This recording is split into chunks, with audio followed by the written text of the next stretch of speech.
ईशोपनिषद द्वितीय मंत्र, इसमें निष्काम भाव से अपने कर्मों को करते रहने के लिए विधान बताया गया है। प्रथम मंत्र में वर्णित तीनों भावनाओं के साथ मनुष्य को संसार में कर्म करते हुए रहना चाहिए। अब यहाँ पर प्रश्न होता है कि वे कर्म किस प्रकार से होने चाहिए। इसी के उत्तर में प्रस्तुत द्वितीय मंत्र बतलाता है कि फल की भावना का त्याग करते हुए कर्तव्य बुद्धि के साथ में कर्म करने चाहिए।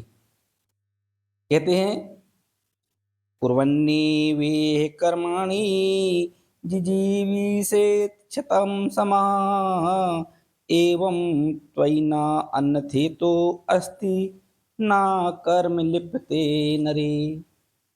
यहाँ पर कहते हैं कि ई कर्माणि कुर्वन् एवं शतं समाः, ई कर्माणि कुर्वन् एव शतं समाः जिजीविषेत्, यानी व्यक्ति को इस प्रकार से कर्म करते हुए 100 वर्ष तक जीवन जीने की कामना करनी चाहिए। किस प्रकार कर्म करना चाहिए? जो सकाम और निष्काम दो प्रकार के कर्म होते हैं।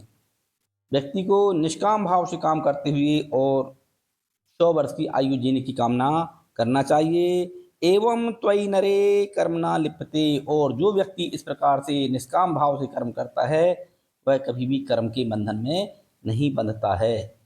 सकाम कर्म एवं निष्काम कर्म दो प्रकार के कर्मों में सकाम अर्थात कामनाओं से युक्त होकर के व्यक्ति कर्म करेगा तो जन्म मृत्यु के बंधन से कभी छुटकारा नहीं पा सकता है।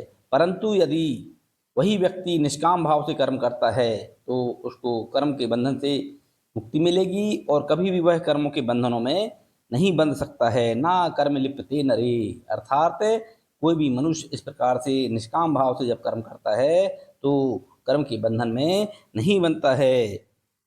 अतः अन्यथा न अस्ति, अर्थात इसके विपरीत और कोई दूसरा मार्ग नहीं है जिससे व्यक्ति अपने कर्म मार्ग पर प्रेरित हो सके। यानी निष्काम भाव से कर्म करने से ही कर्म के बंधनों से मुक्त हो सकता है। और जब तक व्यक्ति निष्काम भाव नहीं करेगा तो सकाम भाव में जन्म मृत्यु के बंधन से कभी मुक्त होने वाला नहीं है। इस प्रकार से कहा भी गया है कि कर्मण्येव हि अधिकारस्ते माँ फलेषु कदाचन। गीता में इस प्रकार से कहकर कहा है कि कर्म करते रहना चाहिए, फल की चिंता कभी नहीं करना चाहिए। ऐसा हमारे इस ईश उपनिषद के द्वितीय मंत्र में भी सकाम और निष्काम कर्म के संबंध में बतलाते हुए यह कहा गया है कि हमको निष्काम भाव से कर्म करना चाहिए। ना कर्म लिप्यते नरे, और जो निष्काम भाव से कर्म करता है उसको कभी कर्म बंधन से बंध नहीं सकता है और उसको पुरुषार्थ की प्राप्ति अर्थात मोक्ष की प्राप्ति का मार्ग प्रशस्त हो सकता है।